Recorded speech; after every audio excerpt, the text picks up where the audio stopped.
Аллергия белән ширләүчеләргә авыр көннәр башланды. Кайсылары күз яшы агудан, икенчеләре төшкерүдән интегән. Казанда һәр 5нче кешенең аллергияга бирешүе ачыкланган. Иммунологлар аларга нәрсәләр киңәш итә?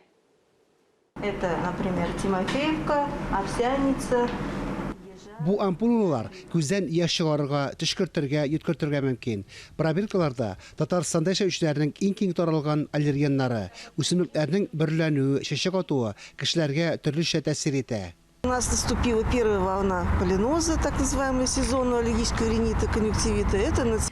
Полинозның беренче дулкыны башланды. Бу аллергия риниты сезоны. Үсемлекләр чәчәк аткан вакытта кайберәүләрнең күзләре томалана, яшь агыза, тәндә, күз төпләрендә кычыту барлыкка килә. Кайын язның төп аллергены.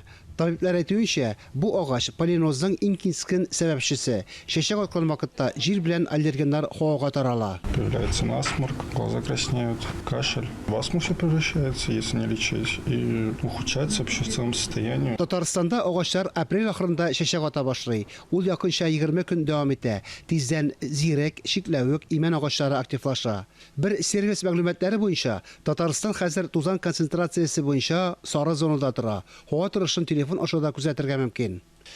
Интернет кушымталарында кулланучылар агачларның чәчәк ату урыннарында күрсәткәннәр. Аларны урап узарга киңәш итәләр.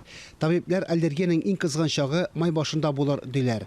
Табибларга ярдәм сорап, көнгә 100-гә якын кеше мөрәҗәгать итә инде. Фанис Мөхәммәтов, Фируза Насирова, Ленар Хабибуллин, Татарстан яңалыклары.